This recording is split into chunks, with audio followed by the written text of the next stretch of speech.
सर्वशक्तिमान निराकार पारलौकिक पिता परम पिता परमात्मा शिव। हाँ, शिव ही सर्वोच्च सत्ता है, लेकिन उन्हें समझने वाले कोटों में कोई और कोई में भी कोई है। दुनिया में शिव जी के बारे में बहुत सारी बातें प्रचलित हैं, है ना। परम पिता परमात्मा को लोग सत चित आनंद स्वरूप कहते हैं। इसका मतलब सर्वशक्तिमान परमात्मा सदैव ही अपने सत्य स्वरूप में रहते हैं। हाँ, जैसे देह का आधार लिया तो वो तो टेम्परेरी है ना भाई। हाँ, बहुत बारीक बात समझने की है। इस दुनिया में जो भी आत्मा धरती पर आती है, जन्म लेती है, जन्म लेना माने शरीर के साथ जीवन शुरू करना। बाकी जीवन तो चालू ही रहता है, शरीर के साथ जीवन शुरू करने को जन्म लेना कहेंगे। तो शरीर के साथ जीवन शुरू करती है जो आत्मा, हाँ, वो शरीर के भान में आ जाती है, मतलब स्वयं को भूल जाती है, अपने सत्य स्वरूप में स्थित नहीं रह पाती है वो आत्मा।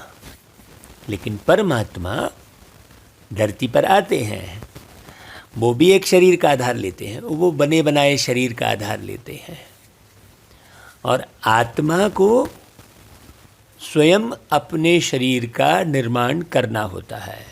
ये बात किसी को नहीं मालूम। परमात्मा बने बनाए शरीर में आते हैं। परमात्मा धरती पर आकर अपने लिए शरीर का निर्माण नहीं करते हैं। क्यों? क्योंकि परमात्मा को यहाँ पर रहकर शरीर के साथ जीवन जीने की इच्छा नहीं है, कामना नहीं है, कोई इस जीवन का आकर्षण नहीं है। और आत्मा को शरीर के साथ जीवन जीने का, इस दुनिया का, देह का, दौलत का बहुत ज़्यादा आकर्षण है, बहुत सारी इच्छाएं हैं। इसीलिए आत्मा को अपना शरीर स्वयं बनाना पड़ता है। हाँ, हर एक कार्य वो अपने लिए, स्वयं के लिए ज़रूर करती है। हर एक आत्मा परमार्थ तो करती है, सबके लिए तो जीवन जीती है, लेकिन स्वयं के लिए भी ज़रूर कुछ ना कुछ कार्य करती है अपनी इच्छाओं की पूर्ति करने के लिए। उदाहरण के तौर पर एक माता है, वो माता सबके लिए भोजन बनाती है, लेकिन सबके लिए तो भोजन बनाती है, लेकिन भोजन बनाते समय उसे अपने लिए भी कुछ ना कुछ बनाने की इच्छा कामना रहती है कि हाँ भाई, मुझे भी तो भोजन करना है। लेकिन परमात्मा को अपने लिए कोई इच्छा, कोई कामना नहीं रहती है। प्रत्येक आत्मा कोई ना कोई संबंध बनाती है कि ये मेरी माँ होगी, ये मेरे पिताजी हैं, ये चाचा है, ये पत्नी है, ये प्रेमिका है, ऐसे ये मित्र है, ऐसे कई संबंध बनाती है आत्मा। लेकिन परमात्मा संबंध बनाते नहीं हैं, संबंध निभाते हैं। हर एक संबंध निभाते हैं। आत्मा संबंध बनाती है लेकिन निभाती नहीं है। जहाँ भी उसके स्वार्थ की पूर्ति नहीं होती है, वहाँ से संबंध निभाना तोड़ देती है, चाहे कितना भी गहरा संबंध हो। हाँ, चाहे जो है माँ बेटे का संबंध हो, बाप बेटे का संबंध हो, पति पत्नी का संबंध हो, भाई बहन का संबंध हो, जहाँ भी उसकी मानसिक इच्छा पूर्ति नहीं हुई, वहाँ वो क्रोध में आ जाएगी, अभिमान में आ जाएगी। ऐसे आत्मा विषय विकारों में पड़कर अपने सत्य स्वरूप से अलग हो जाती है। लेकिन परमात्मा सदैव अपने सत्य स्वरूप में रहते हैं। अभी क्लियर हो गया? पहले शब्द का, जो दुनिया में कहते हैं सत चित आनंद स्वरूप। अभी दूसरी पॉइंट सुनना है, चित्त। देखिए, परमात्मा सत चित्त और फिर आनंद शब्द का भी विश्लेषण करेंगे। अभी चित्त शब्द का विश्लेषण करते हैं। परमात्मा अपने चित्त में किसी भी किस्म की कोई परिस्थिति, कोई भी बातचीत को अपने चित्त में नहीं उतारते। हाँ, वो चित्त को बिल्कुल सदैव खाली रखते हैं। हाँ, जो भाई अच्छी बात है उसे अच्छी बात कह देंगे, जो कहीं गड़बड़ कर रहे हो वो गड़बड़, देखो भाई ऐसा गड़बड़ मत करो, ऐसा समझा देंगे, लेकिन किसी भी बात को चित्त पे नहीं रखते। लेकिन आत्मा क्या करती है? चित्र को भी चित्त में रखती है, चरित्र को भी चित्त में रखती है, परिस्थिति को भी चित्त में रखती है ना। बहुत बारीक बात समझना, परमात्मा और आत्मा में जमीन आसमान का अंतर है। इसीलिए यदि आत्मा को सदा के लिए अपने इस शरीर में रहकर जीवन जीते हुए परमात्मा के समान जो है बिल्कुल परे रहने की आदत यदि पड़ती है, तो वो बहुत सुख शांति से और संपन्नता से मुक्त अवस्था में जीवन जीती है। ये अवस्था यहाँ ही बनाने की जो है ज़रूरत है, और यहाँ ही बनाने का अवसर है। अभी बाबा कहते हैं अभी नहीं तो कभी नहीं। वो परमात्मा आकर अपने समान बनाते हैं। तो जो परमात्मा की दिल की बातों को समझ जाते हैं, परमात्मा के स्वरूप को अच्छे से समझ जाते हैं, उन्हें जो है ये जीवन बिल्कुल सरल, सुखदायी, आनंददायी और एक खेल की तरह अनुभव होता है। और जो परमात्मा को नहीं समझ पाते हैं, वो जमाने भर के परिपाटी में और जमाने भर की प्रथाओं में उलझते रहते हैं और जीवन को दुस्तर बना देते हैं, जीवन को संघर्ष बोलने लगते हैं, जीवन महादुखदायी है कहने लगते हैं, हाँ जीवन में बड़ा कष्ट है कहने लगते हैं। जो परमात्मा को नहीं समझ पाते हैं, जो परमात्मा से अपना दिल का संबंध नहीं बनाते हैं, हाँ ऐसे लोग अपना दिमाग बहुत लगाएंगे, हाँ लेकिन न तो उनका दिमाग चलेगा, ना उनका दिल भरपूर होता है। और जो आत्मा परमात्मा को अच्छी रीति समझ जाती है, परमात्मा के दिल की बातों को समझती है, उसका दिल भी भरपूर रहता है, खाली नहीं रहता, और दिमाग से भी वो तेज रहता है बहुत बारीक बात समझने की। तो प्यारे पिता परमात्मा कैसे इस धरती पर आते हैं, किस प्रकार से पढ़ाते हैं, उसी आत्मा को समझ में आता है जो स्वयं को बिल्कुल देह से न्यारा, वस्तुओं से न्यारा, यहाँ पर कहीं भी मन लगा लिए ऐसा नहीं है, बुद्धि कहीं भी लगा लिए, हाँ अपने संस्कारों का भी ध्यान नहीं दिए। जो आत्मा इस तरीके से करती है, वो परमात्मा के संपर्क में आने के बाद भी, सारी पढ़ाई सुनने समझने के बाद भी अपने जीवन का सुखद, शांतिमय, आनंदमय, ज्ञानमय जीवन का निर्माण नहीं कर पाती है ना भाई। तो अब ये चित्त की बात हो गई। तो जो चित्त में अपने कुछ नहीं रखेगा, हाँ वो सतचित्त है। और चित्त का मतलब एक अर्थ है चैतन्य, सदा जागृत अवस्था। जागृत अवस्था मतलब समझदार, पूर्ण समझदार, हर एक बात को, एक एक पॉइंट को जो समझता है, एक एक परिस्थिति को समझता है, उसे पूछने की आवश्यकता नहीं है, कहीं किसी प्रकार से सलाह लेने की ज़रूरत नहीं है। वो बिल्कुल निर्विकार भाव से और सब कार्य को, जो भी जीवन में कार्य होते हैं, उसे बड़ी सहजता से संपन्न करता है। हाँ फास्ट गति से भी करेगा और बहुत युक्ति युक्त करेगा, हाँ जो जागृत अवस्था में रहेगा। और जो मन की आशाओं में बंधा है, बुद्धि जिसकी भटक रही है, संस्कार जिसने बहुत अच्छे नहीं बनाए हैं, देह के संस्कार अलग और आत्मा के संस्कार अलग हैं, तो जिसने आत्म संस्कार को, जो आत्मा के संस्कार हैं, उसे जीवन में नहीं उतारा है, नहीं समझा है, तो वो इस तरीके से वो आत्मा हर जगह भ्रमित होती है और उससे कार्य माने तेज गति से भी नहीं होगा और युक्ति युक्त नहीं होगा। बहुत समझाना पड़ेगा उस आत्मा को, है ना भाई। कई बार हर एक बात को, छोटी छोटी बात को समझाना पड़ेगा, फिर छोटी छोटी बात में मूंझेगी वो आत्मा। तो आप गौर कीजिए, आज की जो रविवार की मुरली है मीठे भाई और बहनों, बहुत गहन गंभीर और बहुत रमणीक मुरली है। आप इसे बहुत अच्छे से समझेंगे तब, और बहुत 10 बार 20 बार सुनेंगे, तब आपको एक एक लाइन क्लियर होगी। ऐसे नहीं समझ गए। जो आत्मा आनंद स्वरूप रहेगी, अब परमात्मा आनंद स्वरूप है, जो आत्मा आनंद स्वरूप रहेगी वो हमेशा आनंद में स्थित रहेगी। उसे आनंद के लिए फिर कोई लाल लाइट की, कोई गीत की, किसी व्यक्ति की, कोई परिस्थिति की, किसी वस्तु की आवश्यकता नहीं पड़ेगी। वो सदैव अपने निज आनंद स्वरूप में रहेगा। हाँ, क्यों? क्योंकि आत्मा ही आनंद स्वरूप है। हाँ, जैसे परमात्मा आनंद स्वरूप है, वैसे आत्म स्थिति में ही आनंद है। बाकी और कोई दूसरी अवस्था लाने की ज़रूरत नहीं है। लेकिन जो आत्मा देह के भान में रहती है वो निरंतर आनंद स्वरूप में नहीं रहती है।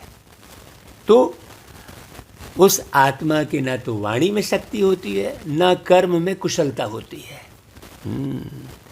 बाबा के ज्ञान को सुनने समझने के बाद देखो क्या हम गा रहे थे कि कर्म में आई कुशलता, आत्म अनुशासन हुआ, सेवा की इस साधना से स्वयं पर शासन हुआ, वारे तकदीर पाई, साथी प्यारा आप सा, प्यारे प्रभु कोई कहाँ हमारा आप सा।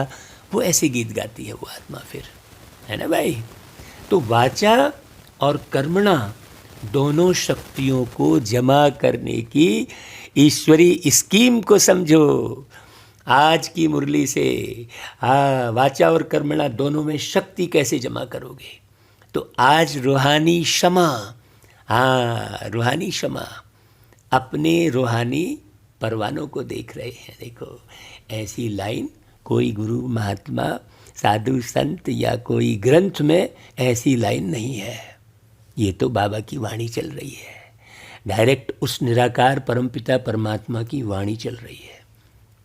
सबसे पहले तो आपको ये निश्चय हो जाए, तो जब ये निश्चय हो जाएगा ना तो आप ये वाणी बड़े नशे से बहुत दिल से सुनेंगे।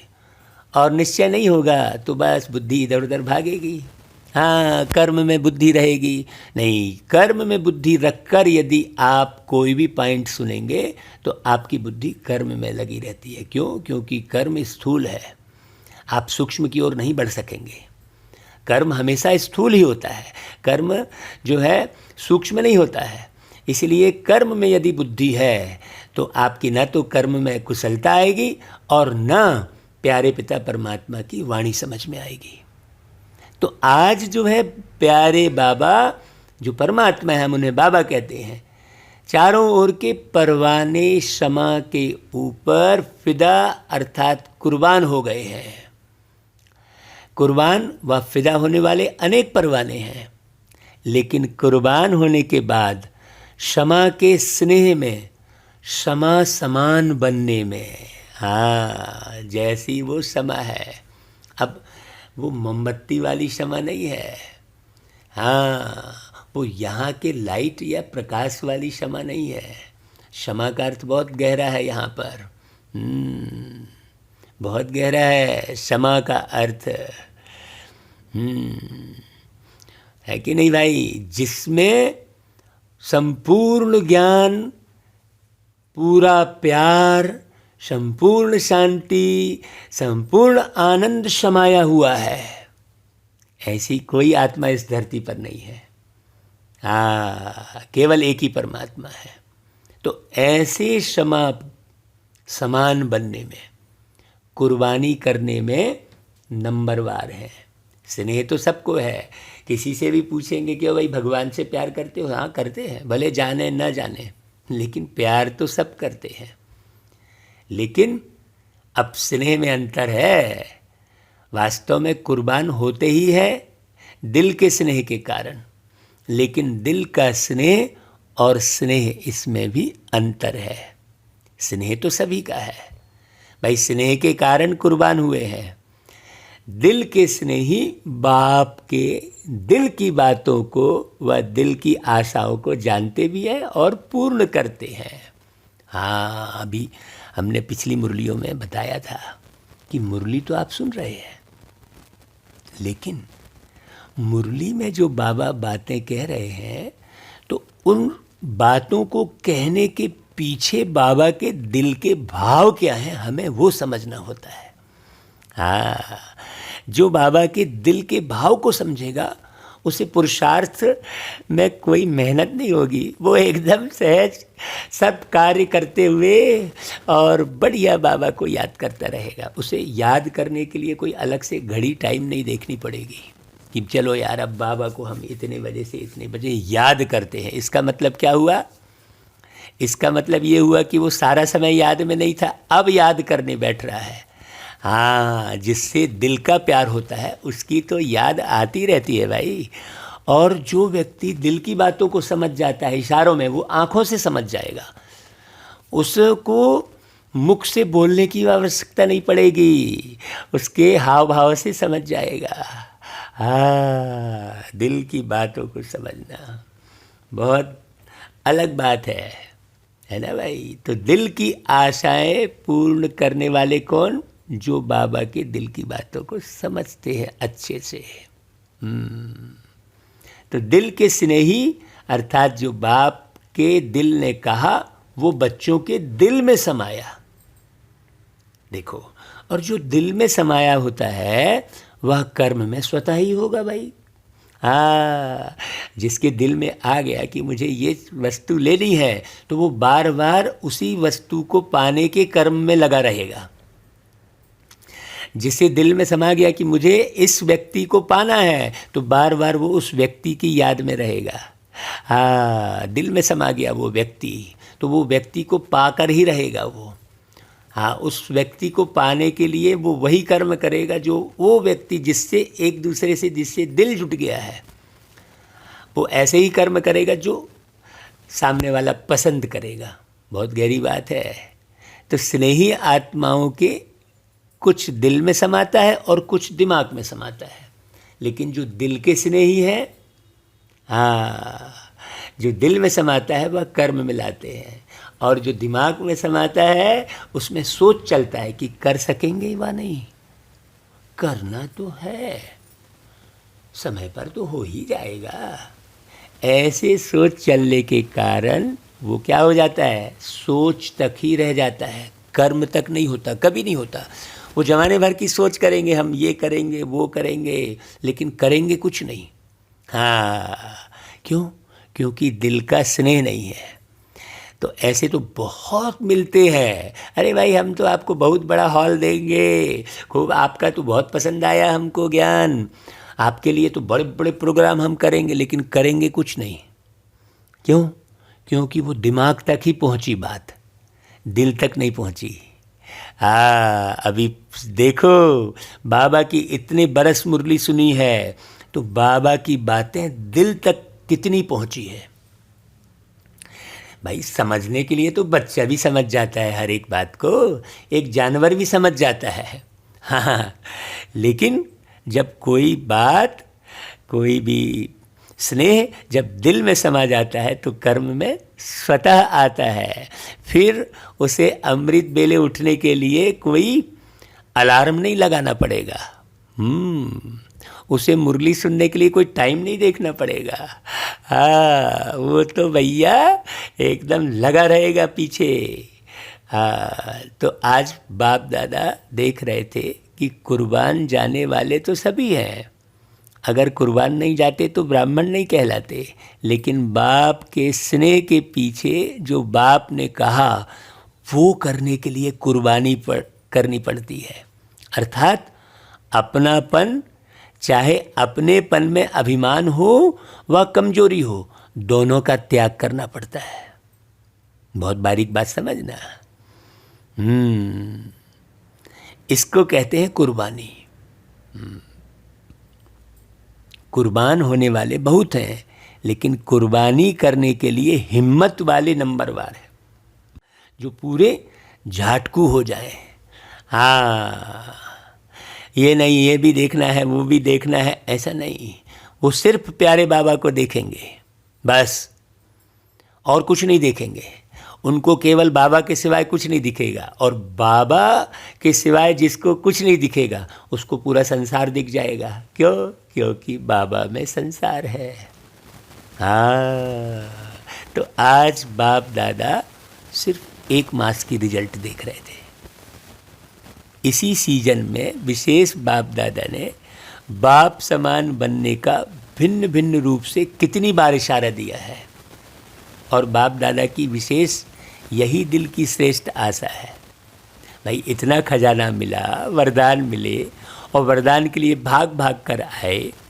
बाप को भी खुशी है कि बच्चे स्नेह से मिलने आते हैं, वरदान ले खुश होते हैं, लेकिन बाप के दिल की आस पूर्ण करने वाले कौन? ये बात है मुख्य। जो बाप ने सुनाया उसको कर्म में कहाँ तक लाया? हाँ भाई, मनसा वाचा कर्मणा, तीनों की रिजल्ट कहाँ तक समझते हो? 3 प्रश्न हो गए। बहुत ध्यान से सुनना। बाप के दिल की आस पूर्ण करना। अब बाबा के दिल की आस कौन कौन सी है आप नोट कीजिए। नोट करके आप लाइए, या तो कमेंट कीजिए जो यूट्यूब पर सुन रहे हैं, कि बाबा की आस कौन कौन सी है। एक बात। दूसरी बात, बाबा की आस को कर्म में कहाँ तक लाया, जो बाबा की इच्छा है दुनिया वालों के प्रति, इस दुनिया के लिए। हाँ, तीसरी पॉइंट क्या बोली बाबा ने? मनसा वाचा कर्मणा, तीनों रिजल्ट कहाँ तक समझते हो। देखो, ये सब गौर करने की बात है ना। ऐसे थोड़ी मुरली सुन लिए बस हो गया, फॉर्मेलिटी बतौर।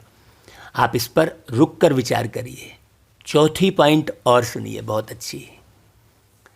शक्तिशाली मनसा संबंध संपर्क में कहाँ तक आई। हाँ, जिससे भी आप संबंध बना रहे हो, जिससे भी संपर्क बना रहे हो, आपकी शक्तिशाली मनसा का प्रभाव कहाँ तक आया। सिर्फ अपने आप बैठ मनन किया, या तो चलो स्वोन्नति के लिए बहुत अच्छा है और करना ही है, लेकिन जिन श्रेष्ठ आत्माओं की श्रेष्ठ मनसा अर्थात संकल्प शक्तिशाली है, शुभ भावना शुभ कामना वाले हैं, मनसा शक्ति का दर्पण क्या है भाई? आप कैसे देखोगे? बोलिए भाई। आपके अंदर मानसिक शक्ति पूरी समाई हुई है, आप मनसा शक्ति से संपन्न हैं, ये आप कैसे देखोगे? वो दिखाई देता है किसमें है? किसमें दिखाई देगा भाई? बोल और कर्म में। मनसा शक्ति का दर्पण क्या है? ऐसे थोड़ी कि आप बहुत अच्छा लिख ले रहे हैं तो आपकी मनसा शक्ति बहुत अच्छा गा ले रहे हैं, बहुत अच्छी मुरली सुना ले रहे हैं, हाँ, तो आपकी मनसा शक्ति बहुत जोरदार है। नहीं, हमारे बोल में और कर्म में। हाँ, चाहे जो ज्ञान नहीं समझने वाली आत्माएं हैं, चाहे ज्ञान समझने वाली आत्माएं हैं, देखिए बहुत बारीक बात है, दोनों के संबंध संपर्क में बोल और कर्म दर्पण है। हाँ, ऐसे थोड़ी कि आप जो ज्ञान नहीं समझ रहे हैं उसके लिए अलग भाव रखे हैं, अलग प्रकार के बोल बोल रहे हैं, और जो ज्ञान समझ गए हैं, हाँ, नहीं तो भाई लोग क्या करेंगे? सेंटर में रहने वालों के प्रति अलग व्यवहार, मधुबन में रहने वालों के लिए अलग व्यवहार, अलग बोल है, और घर गृहस्थी में रहने वालों के लिए अलग बोल। ये बाबा बहुत गहरी बात समझा रहे हैं। दोनों के संबंध संपर्क में बोल और कर्म दर्पण है। अगर बोल और कर्म शुभ भावना शुभ कामना वाले नहीं हैं तो मनसा शक्ति का प्रत्यक्ष स्वरूप कैसे समझ में आएगा भाई? है तो जिसकी मनसा शक्तिशाली है ना भाई, जिसकी मनसा शक्तिशाली है, वह शुभ है, उनकी वाचा और कर्मणा स्वतः ही शक्तिशाली और शुद्ध होगी। हाँ, उसके द्वारा अशुद्ध कर्म नहीं होंगे, किसी प्रकार की बेईमानी नहीं होगी, किसी प्रकार की मिलावट नहीं होगी। हाँ हाँ, शुद्ध होगी। हाँ, उसमें अलाय मिक्स नहीं होगी, दृष्टि खराब नहीं होगी, अंदर के भाव कुछ और बाहर के बोल कुछ और नहीं होंगे। बहुत गहरी बात है। शुभ भावना वाली होगी। मनसा शक्तिशाली अर्थात याद की शक्ति भी श्रेष्ठ होगी, शक्तिशाली होगी। सहज योगी होंगे। हाँ, योग लगाने वाले योगी नहीं होंगे। और सिर्फ सहज योगी भी नहीं, लेकिन सहज कर्म योगी होंगे। हाँ, उनके हर कर्म में हाँ, हर एक को बहुत सुकून मिलेगा। उनके हर कर्म से हर एक को सुकून मिलेगा। ऐसा नहीं कि ज्ञानी अलग हो गए और जो ज्ञान को नहीं समझने वाले हैं वो अलग हो गए। उनके हर कर्म से हर व्यक्ति खुश होगा। तो बाप दादा ने देखा, भाई संडे की मुरली में तो बाबा रिजल्ट सुनाते हैं भाई, बहुत गौर से सुनना चाहिए। तो बाप दादा ने क्या देखा कि याद को शक्तिशाली बनाने में मेजॉरिटी बच्चों का टेंशन है। याद को सहज और निरंतर बनाने के लिए उमंग उत्साह है, आगे बढ़ भी रहे हैं और बढ़ते ही रहेंगे। क्यों? क्योंकि बाप से स्नेह अच्छा है, इसलिए याद का टेंशन अच्छा है। और याद का आधार है ही स्नेह। हाँ, देखो प्यार के सागर बाबा कैसे स्नेह की बात कर रहे हैं। अब स्नेह का जो पहला अक्षर है वो आधा सा है, मतलब जो स्व में स्थित रहेगा। हाँ, है ना भाई, बहुत प्यारी बात है।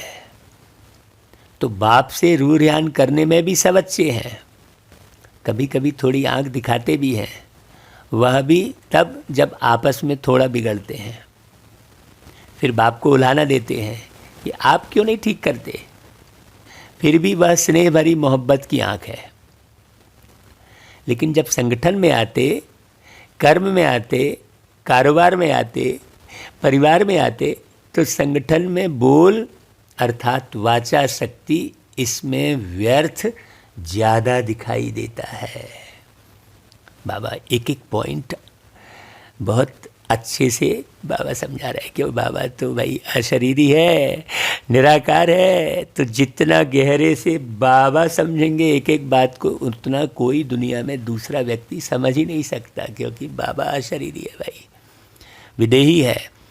आप भी बाप समान बन सकते हैं, क्योंकि भाई आपका भी जो है ये शरीर तो टेम्परेरी ही है ना भाई। तो आप भी उस सर्वशक्तिमान के परमात्मा के समान बन सकते हैं। और प्यारे बाबा इस धरती पर क्या करते हैं, बहुत सारे लोगों को अपने समान बनाकर फिर चले जाते हैं। जब भगवान के समान लोग यहाँ बन जाते हैं तो दैवी दुनिया आ जाती है। फिर लोग देवी देवताओं को भी भगवान की तरह पूजते हैं कि नहीं पूजते हैं? आज भी पूज रहे हैं। हाँ, तो ऐसे बहुत बच्चे बन भी रहे हैं, ऐसा नहीं है नहीं बन रहे हैं। बाबा ने तो हमको पूरा देश विदेश घुमाया है, दिखाया है, एक एक चीज़ दिखाई है। बाबा को साथ में रख के चले हैं तो ऐसा लगता था कि बाबा साथ में रख के बता रहा है कि देखो बच्चे, इस बच्चे को देखो, ये कहाँ तक पहुँचा है, इसको देखो। ऐसा बाबा की नज़र से, बाबा ने अपनी नज़र से हमको दिखाया, बाबा की नज़र से हमने देखा, सारी दुनिया को देखा, बाबा की मुरली को देखा। हाँ, बड़ी गहरी बात है। तो बाबा देखो क्या बोल रहे हैं, स्नेह तो है, हाँ, स्नेह भरी मोहब्बत की आँख भी है, लेकिन संगठन में वो स्नेह रहे सदा। बाबा कहीं भी चले जाएंगे तो सबको बहुत प्यार से ही जो है देखेंगे, प्यार से ही बात करेंगे। अरे भाई, बस बाबा जैसे धरती पर साकार में बहुत सारी आत्माएं चाहिए, हो गया। फिर तो निर्माण हो गया भाई, कहीं भी उलझे नहीं, है ना। तो वाचा शक्ति में जो व्यर्थ लाता है, तो वाचा शक्ति में व्यर्थ जाने के कारण वाणी में जो बाप को प्रत्यक्ष करने का जौहर व शक्ति अनुभव करानी चाहिए वह कम होती है भाई। बातें अच्छी लगती है, बातें अच्छी लगना दूसरी बात है भाई। बाप की बातें रिपीट करते हो तो वह जरूर अच्छी ही होंगी ना, लेकिन वाचा की शक्ति व्यर्थ जाने के कारण शक्ति जमा नहीं होती है। इसलिए बाप को प्रत्यक्ष करने की आवाज़ बुलंद होने में अभी देरी हो रही है भाई। क्यों देरी हो रही है? क्योंकि साधारण बोल ज़्यादा है। हाँ, ये ऐसा है, वो वैसा है, हमको ऐसा करना है, वैसा करना है, दुनिया भर के बोल, ये सब साधारण बोल है। साधारण सोच मत रखो, साधारण बोल मत हो, अलौकिक बोल हो, फरिश्तों के बोल हो। हाँ, अभी इस वर्ष पर अंडरलाइन करना। हाँ, बाबा कह रहे हैं देखो, इस वर्ष जो है ये इस बात पर अंडरलाइन करना। जैसे ब्रह्मा बाप को देखा, अब जिसने ब्रह्मा बाबा को देखा है भाई, मुझ आत्मा ने तो देखा है भाई, भले इस शरीर में रह के नहीं देखा है, लेकिन देखा जरूर है और वो याद भी आ गया है। हाँ, वो दृश्य भी बिल्कुल खुली आंखों से इस जन्म में भी देखा है। जो बीते पल गुजरे थे हमारे, तो ब्रह्मा बाप में हमने क्या देखा था? फरिश्तों के बोल थे, कम बोल और मधुर बोल। जिस बोल का फल निकले वह है यथार्थ बोल, चाहे वो गीतों में बोलो, चाहे वो मुरली में बोलो, लेकिन यथार्थ होना चाहिए। हाँ, और जिस बोल का कोई फल नहीं वह तो व्यर्थ है ना भाई। चाहे कारोबार का फल हो, कारोबार के लिए भी बोलना तो पड़ता है ना, वह भी लंबा नहीं करो। बाबा कहता है अभी शक्ति को जमा करना है। जैसे याद से मनसा की शक्ति जमा करते हो, साइलेंस में बैठते हो तो संकल्प शक्ति जमा करते हो, ऐसे वाणी की शक्ति भी जमा करो। बाबा एक हंसी की बात सुनाते हैं। बाप दादा के वतन में सबके जमा की भंडारियां हैं। बाबा कहते हैं देखो, आपके सेवा केंद्र में भी भंडारियां हैं ना, बाप के वतन में भी बच्चों की भंडारी है। देखो बड़ी गहरी बात। हर एक सारे दिन में मनसा वाचा कर्मणा तीनों शक्तियां बचत कर जमा करते हैं, वह है भंडारी। हाँ, मनसा शक्ति कितनी जमा की, वाचा शक्ति कर्मणा शक्ति कितनी जमा की, इसका सारा पोता मेल है भाई। आप भी खर्चे और बचत का पोता मेल भेजते हो ना, तो बाप दादा ने यह जमा की भंडारियां देखी, तो भाई क्या निकला होगा? आप देखो जमा का खाता कितना निकला होगा। हाँ, बाबा बहुत सूक्ष्म बात बता रहे हैं भाई। हर एक की रिजल्ट तो अपनी अपनी है। भंडारियां भरी हुई तो बहुत थी, लेकिन चिल्लर ज़्यादा थी। बहुत गहरी बात है। छोटे बच्चे भंडारी में चिल्लर जमा करते हैं तो भंडारी कितनी भारी हो जाती है। आहा, कितनी गहरी बात। तो वाचा की रिजल्ट में विशेष यह ज़्यादा देखा। चिल्लर बातें हैं। हाँ, जैसे याद के ऊपर अटेंशन है, वैसे वाचा के ऊपर इतना अटेंशन नहीं है, बाबा कहते हैं। तो इस वर्ष वाचा और कर्मणा, इन दोनों शक्तियों को जमा करने की स्कीम अर्थात योजना बनाओ। हाँ, देखो भाई, ये बाबा ने होमवर्क दिया, तो वाचा और कर्मणा, जैसे गवर्नमेंट भी भिन्न भिन्न विधि से बचत की स्कीम बनाती है ना, ऐसे इसमें मूल मनसा है, यह तो सब जानते हैं। लेकिन मनसा के साथ साथ विशेष वाचा और कर्मणा, यह संबंध संपर्क में स्पष्ट दिखाई देती है। मनसा फिर भी गुप्त है, लेकिन यह प्रत्यक्ष दिखाई देने वाली है, वाचा और कर्म। आपने कहा नहीं नहीं मेरे मन में ऐसा नहीं था, लेकिन आपके बोल में तो मालूम पड़ रहा है ना भाई, आप कितना भी सफाई प्रस्तुत करो। तो बोल में जमा करने का साधन क्या है? कम बोलो। कम बोलो का मतलब छोटी मुंह बड़ी बात नहीं करो। हाँ, अपनी होशियारी मत दिखाओ। हाँ, है ना भाई। बिना पूछे किसी से को सलाह मत दो। किसी को इंटरफियर नहीं करो। कम बोलो का मतलब क्या है? हाँ, कहते हैं ना भाई बहुत ज़्यादा बोलता है भाई तू। कब बोलते हैं? जब छोटी मुंह बड़ी बात करता है व्यक्ति। अपनी सीट पर सेट रहो। बाबा ने पूरी मुरलियाँ बहुत चलाई है। हाँ भाई, ज्ञान में तो आपको बहुत सारी बातें बोलनी पड़ती है, समझानी पड़ती है ना। बाबा की मुरली भी देखो 4-4 पेज की चलती है।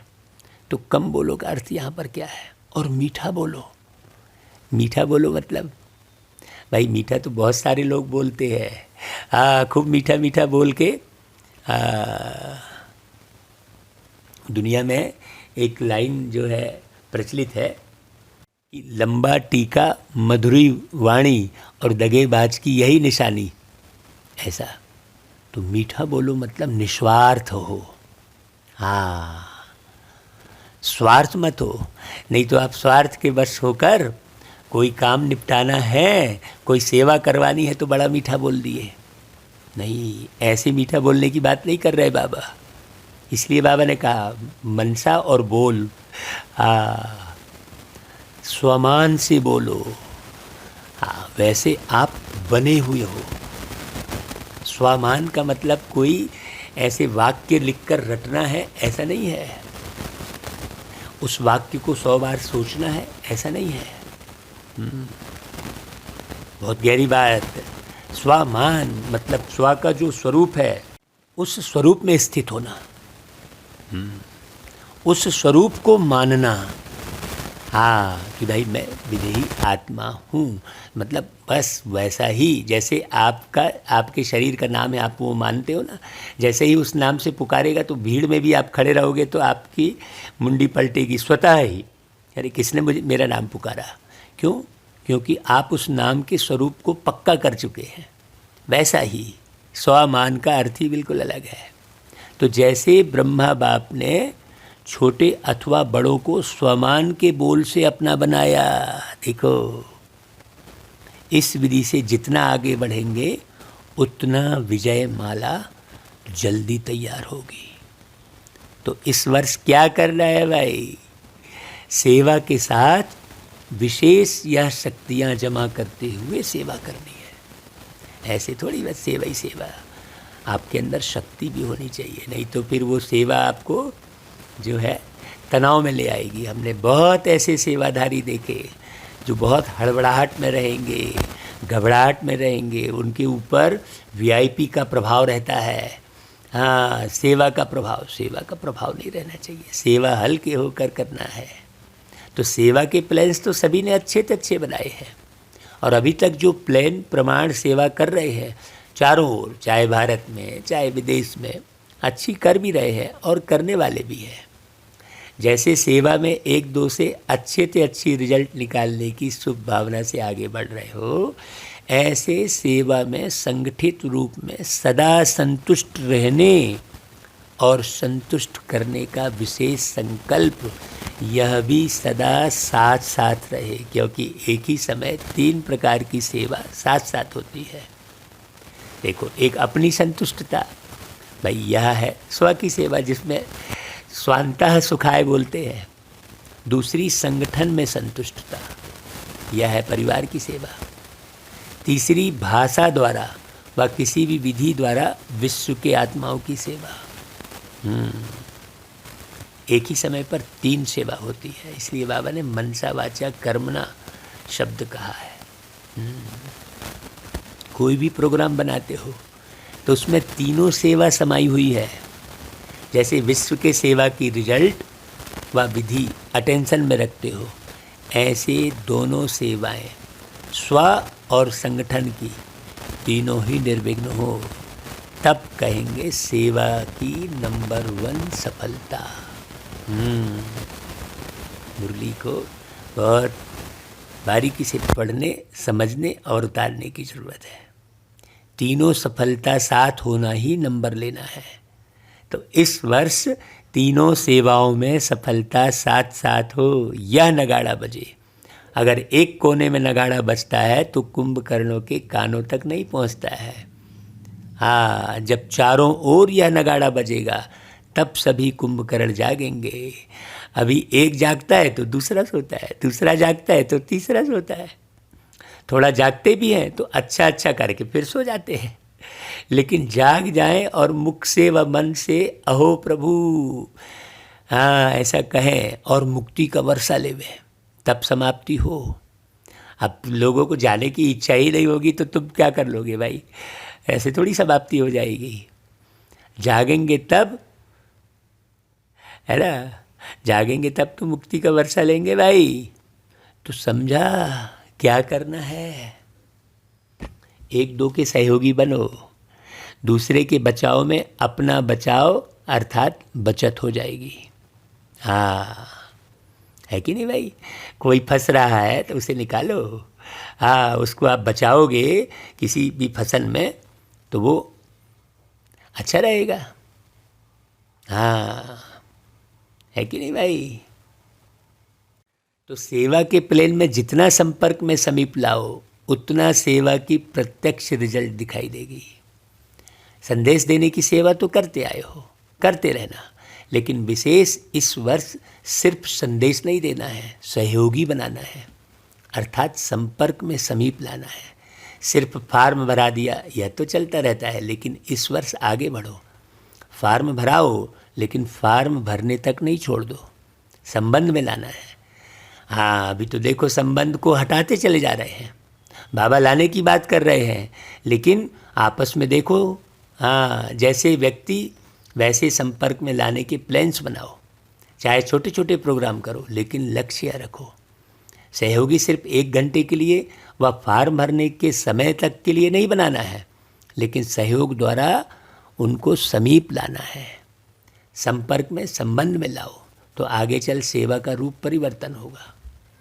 आपको अपने लिए नहीं करना पड़ेगा, आपकी तरफ से संबंध में आने वाले बोलेंगे, आपको सिर्फ आशीर्वाद और दृष्टि देनी पड़ेगी। जैसे आजकल शंकराचार्य को कुर्सी पर बिठाते हैं, वैसे आपको पूज्य की कुर्सी पर बिठाएंगे। चांदी की नहीं, धरनी तैयार करने वाले निमित्त बनेंगे और आपको सिर्फ दृष्टि से बीज डालना है। वो दादियों ने करके दिखाया है। हाँ, 2 आशीर्वाद के बोल बोलना है, तब तो प्रत्यक्षता होगी। आप में बाप दिखाई देगा और बाप की दृष्टि, बाप के स्नेह की अनुभूति लेते ही प्रत्यक्षता के नारे लगने शुरू हो जाएंगे। अभी सेवा की गोल्डन जुबली तो पूरी कर ली, अभी और सेवा करेंगे और आप देख देख हर्षित होते रहेंगे। जैसे पोप क्या करता है, इतनी बड़ी सभा के बीच दृष्टि दे आशीर्वाद के बोल बोलते, लंबा चौड़ा भाषण करने वाले दूसरे निमित्त बनेंगे। हाँ, आप कहो कि हमें बाप ने सुनाया है, उसके बदले दूसरे कहेंगे इन्होंने जो सुनाया वह बाप का है और कोई है ही नहीं। तो धीरे धीरे ऐसे हैंड्स तैयार होंगे। जैसे सेवा केंद्र संभालने के लिए हैंड्स तैयार हुए ना, ऐसे स्टेज पर आपकी तरफ से दूसरे बोलने वाले, अनुभव करके बोलने वाले निकलेंगे। सिर्फ महिमा करने वाले नहीं, ज्ञान की गुही पॉइंट को स्पष्ट करने वाले, परमात्म ज्ञान को सिद्ध करने वाले ऐसे निमित्त बनेंगे। लेकिन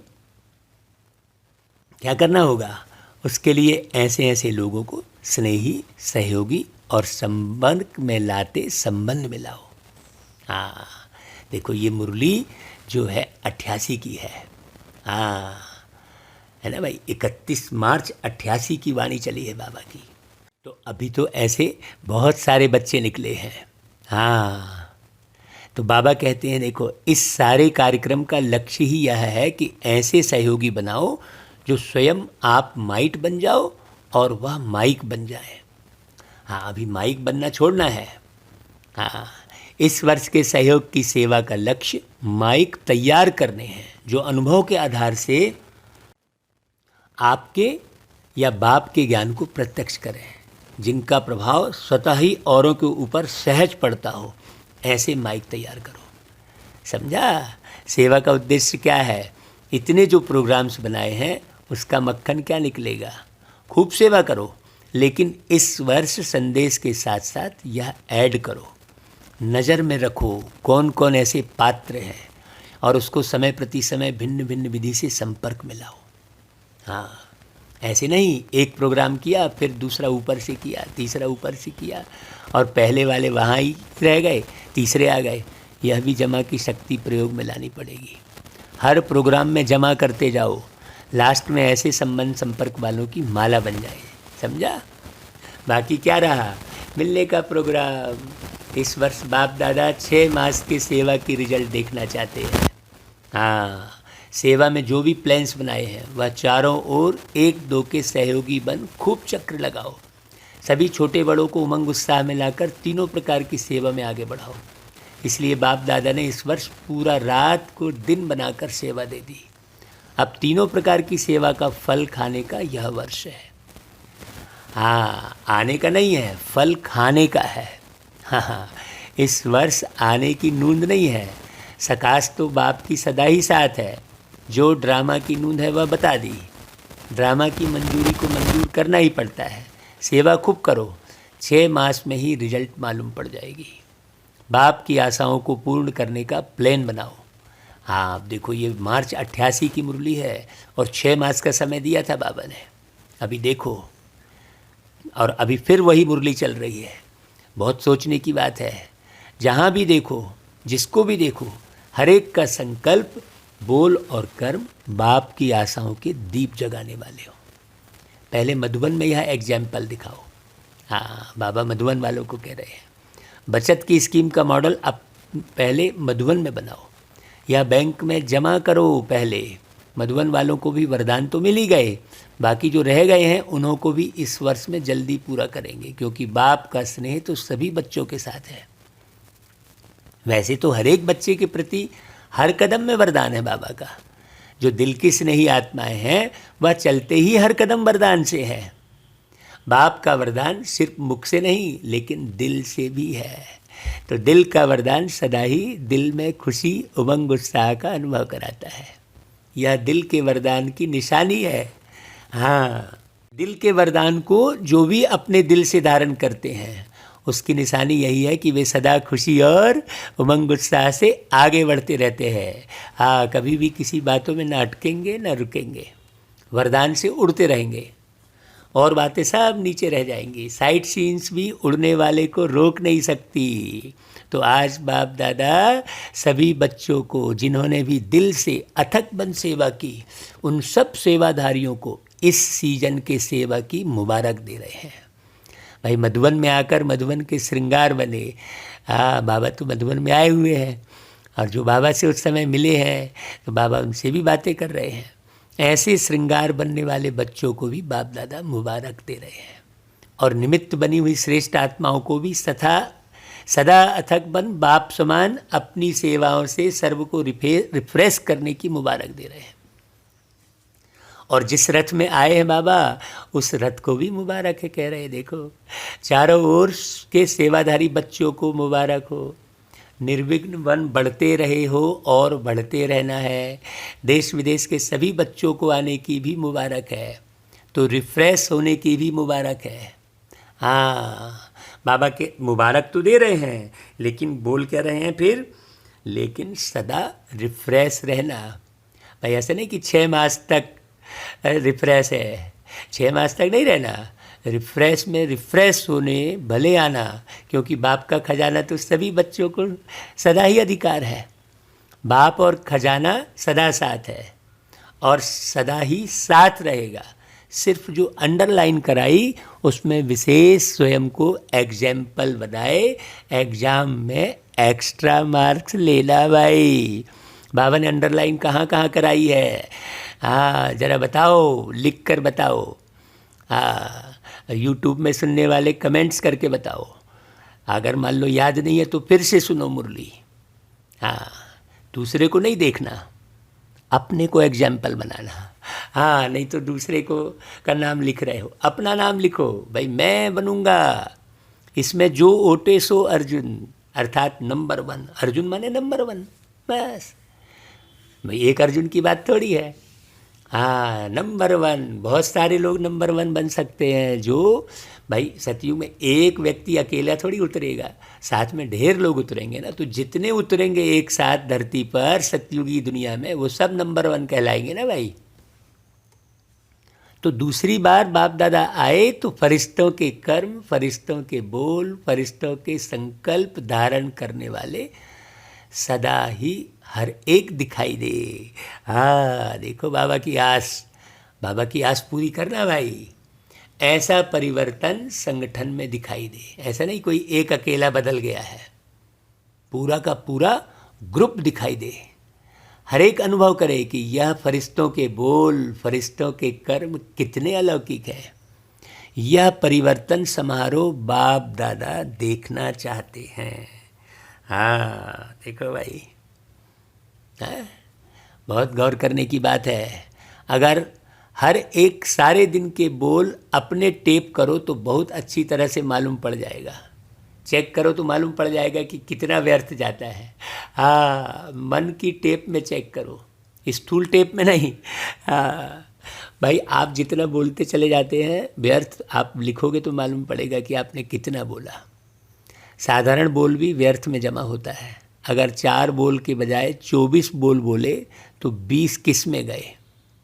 हाँ, एनर्जी जमा करो, तब आपके 2 बोल आशीर्वाद के 1 घंटे के भाषण का काम करेंगे।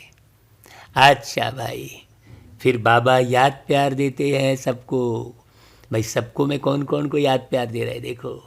चारों ओर के सर्व कुर्बान जाने वाले रूहानी परवानों को। सर्व कुर्बान शब्द लिखा है बाबा ने। सर्व बाप समान बनने के दृढ़ संकल्प से आगे बढ़ने वाली विशेष आत्माओं को, सदा उड़ती कला द्वारा किसी भी प्रकार की साइट सीन को पार करने वाले डबल लाइट बच्चों को रूहानी क्षमा बाप दादा का याद प्यार और नमस्ते। भाई आज की मुरली से सार आपको निकालना है। हाँ, आज तो बाबा ने बहुत अंडरलाइन कराई है बहुत सी बातों पर। अच्छा भाई, आज का वरदान, कल्याण की भावना द्वारा हर आत्मा के संस्कारों को परिवर्तन करने वाले निश्चय बुद्धि भव। जैसे बाप में 100% निश्चय बुद्धि हो, कोई कितना भी डगमग करने की कोशिश करे लेकिन हो नहीं सकते, ऐसे दैवी परिवार व संसारी आत्माओं द्वारा भल कोई कैसा भी पेपर ले, क्रोधी बन सामना करे व कोई इंसल्ट कर दे, गाली दे, उसमें भी डगमग हो नहीं सकते। इसमें सिर्फ हर आत्मा प्रति कल्याण की भावना हो। यह भावना उनके संस्कारों को परिवर्तन कर देगी। इसमें सिर्फ अधीर नहीं होना है। समय प्रमाण फल अवश्य निकलेगा, बहुत धैर्यता चाहिए। यह ड्रामा की नूंद है, आप जो करेंगे उसका फल मिलेगा ही मिलेगा। आप ऐसा नहीं सोचो कि मैंने तो इतना किया मुझे कुछ नहीं मिला। नहीं, वो जमा होता जाता है, पता नहीं चलता है ना। करते चलो सबका भला, जीवन में जीने की है ये कला। करते चलो, ऐसा है ना भाई, आप करते चलो बस। हाँ, बीज बोते चलो, फल निकलेगा ही निकलेगा। बीज बोते चलो, खाद पानी डालते चलो, हाँ फिर फल तो निकलेगा ही, पक्की बात है। आपने बीज बोया, खाद पानी डाली, उस उगने वाले पौधे का ख्याल रखा, हाँ भाई, उसे जानवर और कीड़े और पतंगों से, पंछियों से बचा के रखा, तो फल निकलेगा ही। है बड़ी गहरी बात। अच्छा भाई, फिर स्लोगन, पवित्रता की शक्ति से अपने संकल्पों को शुद्ध ज्ञान स्वरूप बनाकर कमजोरियों को समाप्त करो। मूल बात है पवित्रता की। अच्छा भाई, ओम शांति।